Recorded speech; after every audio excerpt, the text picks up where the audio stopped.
Hey everyone, welcome to CLAT point and let's start आज का the Hindu news discussion. देखो, कल हमारा हिंदू का सेशन नहीं हुआ था, मुझे किसी कारण से बाहर जाना पड़ा था। बट कल के न्यूज़पेपर में एक इंपॉर्टेंट टॉपिक था इंडिया मालदीव वाला, तो वो मैंने अलग से वीडियो डाल दी थी, तो वो आप लोगों ने देख लिया होगा, तो मोटा मोटा कवर हो चुका है। ठीक, आज कुछ आर्टिकल्स काफ़ी इंपॉर्टेंट आए हैं। उससे पहले अगर आप क्लैट 2025 की तैयारी कर रहे हैं, then you can enroll in our CLAT UG 2025 batch. और अगर आप क्लैट 2026 की तैयारी कर रहे हैं, then you can enroll in our Prahar batch. दोनों ही कोर्सेज की डिटेल, डेमो क्लासेस, पूरा क्या क्या आपको इस कोर्स में मिलने वाला है, सब कुछ आपको डिस्क्रिप्शन से हमारी ऐप का लिंक रहेगा। ऐप डाउनलोड करिए वहाँ से या वेबसाइट विजिट करिए, वहाँ पे जाके आप इनकी पूरी डिटेल चेक कर सकते हैं। अगर आप सिर्फ घर बैठे बैठे हमारा बुक्स एंड मॉक्स चाहते हैं, then you can enroll in our magic box. इसके बाद देखिए, अगर हम बात करें, South Africa accuses Israel of genocide in Palestine, ask US court to intervene. Short news है, देश दुनिया में क्या हो रहा है उस पर्सपेक्टिव से है। यहाँ पे देखो खबर आई है कहाँ से, साउथ अफ्रीका से। और क्या कहा है साउथ अफ्रीका ने? साउथ अफ्रीका इजराइल को कह रही है कि भाई आप जीनोसाइड कर रहे हो, और पैलेस्टीन के सपोर्ट में उन्होंने यहाँ पे अपनी बात रखी है। और यूएन की कोर्ट से कहा है कि इंटरवीन करो। देखो, यूएन की कोर्ट इंटरवीन कर भी देगी तो भी आपको पता है कि एज सच कुछ बाइंडिंग है नहीं। रशिया वाला मामला हमने देखा ही था, तो वो चीज़ है। साउथ अफ्रीका से मुझे एक चीज़ याद आती, तो मुझे कमेंट सेक्शन में बताओ। देखो, साउथ अफ्रीका में ना 3 कैपिटल्स हैं। ठीक, इंडिया का भी एक स्टेट है जो साउथ अफ्रीका मॉडल पे 3 कैपिटल लाने वाला है या लाने वाला था। मुझे उसका नाम आप लोग कमेंट सेक्शन में बताएं। ठीक, चलिए। Agnipath scheme was brought after consultation, army के चीफ ने ऐसा बोला है। देखो, फिर ये न्यूज़ एग्जाम के लिए नहीं है, बट हाँ ठीक है, पता होना चाहिए, रिलेवेंस पता होना चाहिए। तो अग्निपथ स्कीम आपको पता ही है, जिसमें इफ मैं कोई ईयर अभी गलत नहीं हुआ तो 21 से 25 साल के बीच में 5 साल की जॉब मिलेगी आर्मी के अंदर, और उसके बाद वो बच्चे, मतलब उसमें से अच्छी खासी जनसंख्या को सेवानिवृत्त कर दिया जाएगा, और जो बचे हुए हैं उसमें से कुछ परसेंटेज लोगों को आगे आर्मी में परमानेंट टाइप का जॉब मिलेगा। तो इसे काफ़ी क्रिटिसिज्म भी हो रहा था, सारी चीज़ें हो रही थी। तो अग्निपथ स्कीम को लेके जो है, आर्मी के हमारे जो चीफ ऑफ आर्मी स्टाफ हैं जनरल मनोज पांडे जी, उन्होंने कहा है कि मेरे से ये सारी चीज़ कंसल्ट करके करी गई थी, एंड वो वाली चीज़ है, मेरे से मतलब आर्मी से कंसल्ट किया गया था। इसके बाद ये जो न्यूज़ है ना हमारी, ये इंपॉर्टेंट है और ये हमें अच्छे से करना है। अभी क्या आया है आपका, हर साल आपको पता होगा कि भारत का क्लीनेस्ट सिटी कौन सा है, क्लीनेस्ट स्टेट कौन सा, इसकी रैंकिंग निकलती है। तो इस साल की जो ये रैंकिंग आनी थी वो आ चुकी है, और इसको एक एक करके देखना शुरू करते हैं। सबसे पहले यहाँ पे देखो लिखा हुआ है Surat Indore cleanest cities Maharashtra top state list. तो अपन अगर इसको पहले सिटी वाइज देख लें, तो इंदौर नंबर 1, इंदौर 7वीं बार लगातार नंबर 1 आई है। सूरत, नवी मुंबई, ग्रेटर विशाखापट्टनम, भोपाल। बट आपको 2 नाम पता हो, दैट्स इट, क्योंकि इंदौर और सूरत दोनों नंबर 1 पे हैं, तो इसलिए दोनों पता होना चाहिए। स्टेट में महाराष्ट्र एंड एमपी 2 आपके ऐसे जगह हैं जो टॉप करते हैं। अगर मैं स्टेट की कैटेगरी में देखूं, जहां पे जो लास्ट रैंकिंग आई है, तो राजस्थान, मिजोरम एंड अरुणाचल प्रदेश लास्ट में आए हैं। अगर आप सिटीज के नाम पे देखोगे तो मध्याग्रम, कल्याणी एंड हावड़ा, ये जो सिटीज हैं वेस्ट बंगाल की, ये आपकी सिटीज की कैटेगरी में लास्ट आई हैं। ठीक, इस साल की थीम क्या थी? The theme of cleanness, just a second में एक बार, हाँ, जो थीम थी इस बार की, हाँ, जो थीम थी इस बार की वो थी आपकी वेस्ट टू वेल्थ। और 2024 के लिए इसको रखी गई है, it is reduce, use and recycle. देखो, ये जो सर्वे आया है ये 1 साल पुराना आया है, पॉइंट समझने की कोशिश करना। देखो, जब भी अब 2024 में क्या होगा, ये तो 2025 के जब पूरा आंकड़ा निकलेगा 2024 के अंदर, तब पता पड़ेगा ना, दिसंबर मंथ तक। तो अभी जो आंकड़ा आया वो 2023 का है। इसका आपका नाम क्या है? द क्लीनेस्ट सर्वे 2023। और 2024 की थीम क्या है? Reduce, use, recycle. 2023 की थीम थी वेस्ट टू वेल्थ। ठीक है, ये इतना चीजें क्लियर हुआ, इसमें कोई डाउट, कोई समस्या? एक बार जल्दी से फिर से रिपीट कर लेते हैं। इंदौर, सूरत सिटी में टॉप करते हैं, महाराष्ट्र, एमपी स्टेट में टॉप करते हैं। स्टेट में सबसे लास्ट में आने में राजस्थान, मिजोरम, अरुणाचल प्रदेश का नाम रहता है। सिटीज में लास्ट में कल्याणी, हावड़ा, वेस्ट बंगाल के आपकी ये सिटीज हैं। इसके अलावा waste to wealth and reduce use recycle 2023-2024 के आपके वो हैं, ठीक है। इसके अलावा जो और भी चीज है इसमें कि किस मिनिस्ट्री के अंडर में ये होती है, तो annual clean city awards for 2023 जो है, या जो ये सर्वे है, ये कराया जाता है union urban ministry, union urban affairs ministry, ठीक है।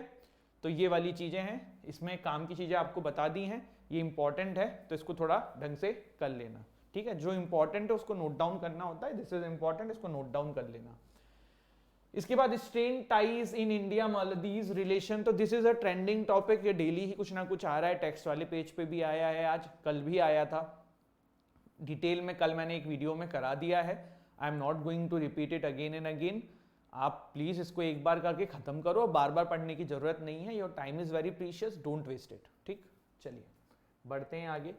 इसके बाद Maldives China commit to get to greater strategic cooperation, sign 20 MOU। तो देखो आपको पता है कि मालदीव की इंडिया से अभी बन क्यों नहीं रही है, क्योंकि मालदीव में जो करंट रेजिमा आया है दिस इज मतलब प्रो चाइना रेजिमा है, ये चाइना को प्रेफर करता है, चाइना को थोड़ा सा आगे रखता है। तो अब चाइना से इनकी मीट हुई है, 20 MOU साइन किए हैं, और चाइना देखो क्यों है मालदीव को टारगेट कर रहा है। ऑफ कोर्स मालदीव की स्ट्रेटेजिक लोकेशन बहुत इंपॉर्टेंट है भाई, देखो अगर आप देखो ये अपना प्यारा भारत है, नीचे मालदीव है, तो वहां पे अगर चाइना की मिलिट्री प्रेजेंस रहेगी तो चाइना को एक एज रहेगा, तो एक तो वो तो रहता ही कारण है। दूसरा आप देखो चाइना के पास नए शिकार है नहीं, श्रीलंका को इन्होंने बैंकरप्ट कर दिया है पूरा, ठीक है, श्रीलंका को इन्होंने बैंकरप्ट कर दिया है, इन्होंने पाकिस्तान को बैंकरप्ट कर दिया है। अब इनको एक नया टारगेट चाहिए जहां पे हम खूब सारा पैसा उसको दें हाई इंटरेस्ट पे, फिर बाद में उस कंट्री को अपने अंडर में ले लें। आपको पता होगा, नहीं पता है मैं रिपीट कर देता हूं, श्रीलंका में एक पोर्ट है जिसका नाम है हबनटोटा पोर्ट। ये पोर्ट एक्चुअली में अब 99 ईयर्स के लिए लीज पे है चाइना के पास। मतलब आप सोचो एक देश की जमीन जो है वो किसी दूसरे कंट्री के पास है, जस्ट बिकॉज श्रीलंका उनको डेट को जो है रिपे नहीं कर पाया था। ऐसे थोड़ा बैंकरप्ट हो रहा है श्रीलंका, यही सब है। पाकिस्तान का भी यही है, पाकिस्तान क्यों चाइना की सुनता रहता है, क्योंकि भाई इतना पैसा जब तुम चाइना से ले रहे हो, बेल्ट एंड रोड इनिशिएटिव बन रहा है, कभी कौन सा प्रोजेक्ट बन रहा है, कभी कुछ बन रहा है, पैसे तुम लौटा नहीं पाओगे, तो तुम्हें चाइना की सुननी पड़ेगी ना, तो वो वाली चीज है। तो अब मालदीव इनका नया टारगेट है चाइना का, और देखो क्या होता है। Hasina sworn in as Bangladesh prime minister for 5th term, ये हमने देखा है, कल भी देखा था इसके बारे में, कल भी मैंने आपको डिटेल में बताया ही था कि ऐसा कुछ कुछ हुआ है इसमें, ठीक है। तो ये वाली चीजें हैं, आप लोग ध्यान रखिएगा अपना। तो शेख हसीना जी जो हैं वो बांग्लादेश की प्राइम मिनिस्टर बनती हैं 5th टर्म के लिए, पता होना चाहिए आपको। किस पॉलिटिकल पार्टी से बिलोंग करती है मुझे कमेंट सेक्शन में बताना, नहीं भी बताओगे तो अपने नोट्स में जरूर इस चीज को ऐड कर लेना।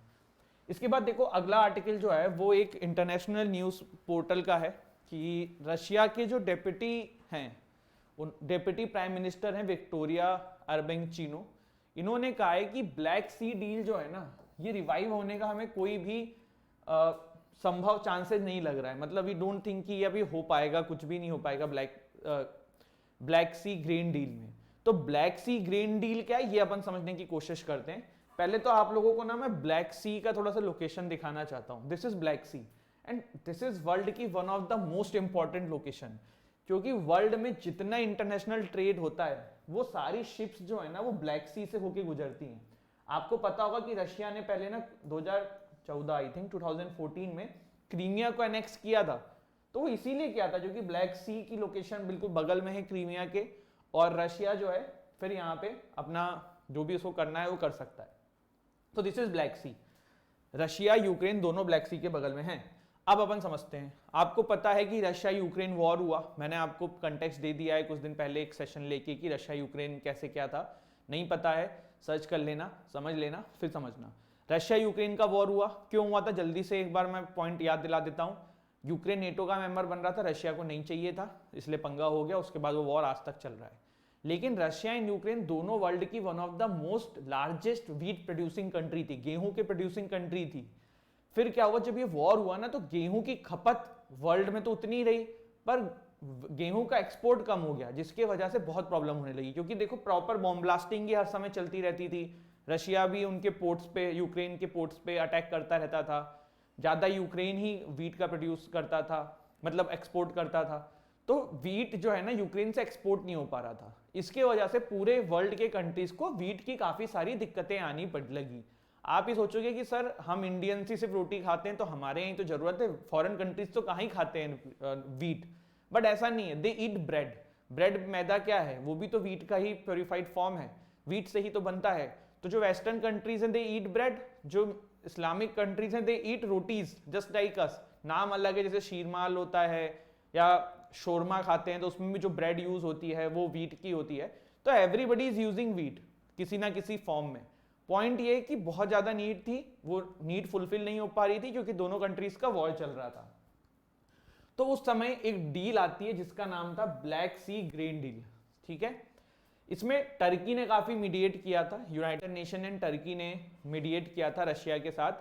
पॉइंट ये हुआ था कि रशिया से कहा गया कि तुम यूक्रेन को ट्रेड करने दो। देखो यूक्रेन के 3 इंपॉर्टेंट पोर्ट्स है, ये जो आपको सामने है, मैं स्पेल कर देता हूं। एक है यूजी हनी, ठीक, दूसरा है ओडेसा